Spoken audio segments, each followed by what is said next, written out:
I knew what we were getting into, because I sat down and I looked at the schedule and I said, okay, this is what we're going to do. This is what we're going to be doing while we're there. And when I looked at that, I knew we were going to be breaking up into small groups. So I kind of knew that it wasn't going to be this just a sit and learn kind of lecture kind of thing. But what I didn't know is that they were going to go meddling in my life, okay? And what a bummer, you know? And so we get into our first little small group session, and we play this game. And I hate those stupid little team building games, okay? Unless I'm in charge of it. And then I like it. And then it's cool. And then it's fun. Okay? And so that just set me down a path immediately of where God was taking me during these 2 days we were out there. And he just began to, he's worked on me on this for years, and you'd think I would just start to learn. I don't know if you guys can relate to that there's things in your life that he just works on you for years and years and years, and you just go, God, I don't feel like I'm getting any better, and I don't even know what to do. And that's the place I found myself. But what he was saying is, Joe, you like to have too much control of situations. And that's not good, because I should be in control. And as I thought about that, and as I thought about sharing that with you this morning, I thought, okay, what does that really show up like in my life, though? I mean, how does that look? And because I want you to be able to relate to your neighbor. And I think I won't be the only person in here maybe this morning that feels this way, but I think control shows up in when we get frustrated that something doesn't go the way we think it should go. Now, a minute ago you might have thought, hey, I don't have a control issue, and after hearing it that way, maybe you do, I don't know, but this isn't about you right now, this is about me. And so as I thought about that, I thought, okay, what's kind of the fallout from that? What are the repercussions of that? Trying to take control, trying to just make sure that I'm in charge of things. And what it creates in me is it creates a level of just frustration. And frustration that when I have it, I just get so blinded to what the real purpose of God has for me is. And I like to use the word frustration, but really, when I use that word, Sarah and I would get in a fight sometimes, and she'd go, "Are you mad at me?" I said, "I'm not mad, I'm just frustrated." Well, that's our nice way of saying we've got anger in our hearts. And that's what it leads to. When I try to take control, it leads to me having anger in my heart.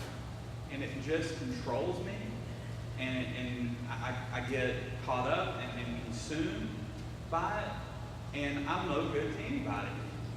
You know? And ultimately what that does, if you continue following down the anger and the frustration and the bitterness, all it does is it leads to broken relationship. It's led, and we've had such a healing time together these past few days, but it's led to broken relationship. My fault, because I hold on to things. You know, Ray doesn't do things the way I want him to do them. He just doesn't, Sid doesn't do things the way I want him to do them, and Tom surely doesn't. But thank God they don't. And I'm trying to grow in that. I'm trying to live into that. And as I thought about it,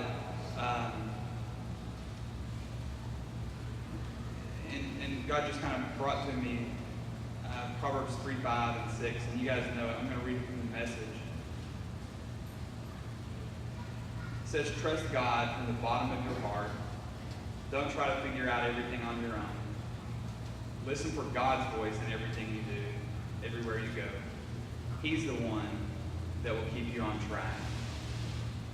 And I try to take over. I try to get in his way. I try to think my way is the best way. And as I've thought about, okay, how does that then play out in my life in terms of how does that change? And this is the part, some of that's hard for me to share, but, you know, Sid said we're going to kind of tell you we're not perfect this morning, and most of you are like, duh, you know, okay? And so you've probably seen that in me pretty clearly, and I'm not dumb to know that. But what I don't want to sit here and tell you this morning is that I know why I'm that way. And I'm that way because I don't connect to Jesus the way I need to. And that's the bottom line. So I sit here this morning, I think, how am I supposed to I've been humbled to be able to serve with these guys, and how am I supposed to be a leader for you, for my family, if I'm not connected with Jesus the way I need to? Because when I do, that frustration, that anger, that bitterness, it all just kind of is like, you know what? God's in control. You've heard the phrase, there's joy in the journey. And I start to realize that as I connect back to the vine. And I'm starting to believe that I think it's like the past 6 months that every time I show up somewhere, that John 15 just comes up. You guys kind of experienced that, I don't know. Even the worship service we attended at Real Life Friday night, the guy was talking about being connected to the vine.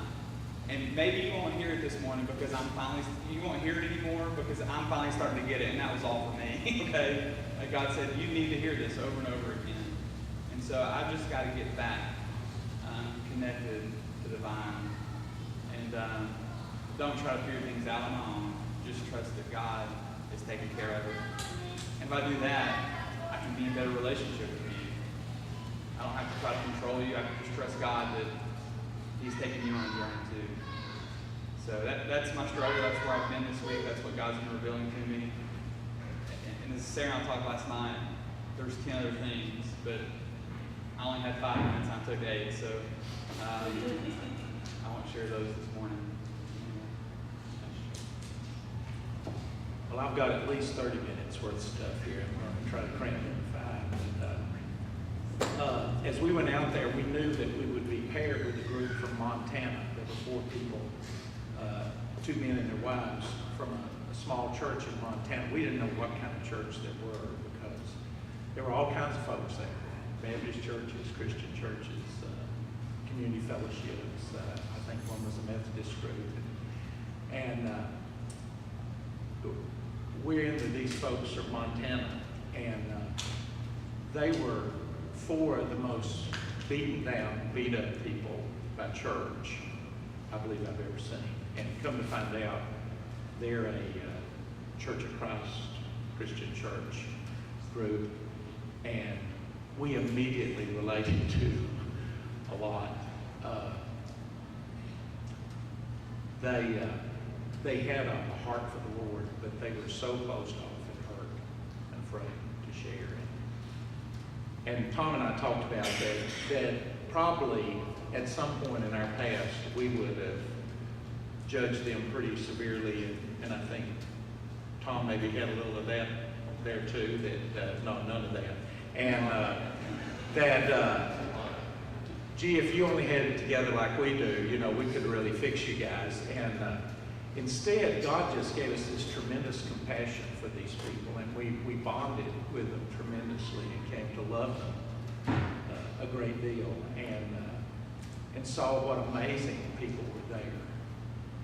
And we began to realize we've got to move faster and quit doing Sunday morning gatherings and getting groups like this so lives can change the way our lives were being changed by getting in contact with other people. And we got amazing empowerment from each other, encouragement. And they talked a lot out there about that we want the upside down church, not the one with the powerful minister that brings people in and then we build relationships, but rather turns that minister on the bottom and the folks in leadership, and they encourage. Real ministers are everybody. Everybody out there touching everybody they see in real easy ways. It just becomes your nature that you wear a lifer t-shirt, so people say, what in the world's a lifer? And you go, oh, that's real life. Why don't you come to our small group? We thought that works for us. New life. We could be lifers, you know. What an easy way to evangelize. They have buckets of pens, writing pens, everywhere. And you know what? We went to restaurants. Guess what was in the pads when we went to sign the check? New life pens. And if there wasn't, we put one there. And we go to Walmart and we find somebody. And just easy ways to make everyday life about sharing. And those groups were transformational for us in 2 days. So they can be transformational if they're intentional and they're relational and they're Bible focused. And we're really struck by that. And I guess I have to share something personal since everybody else said it would. And I did too.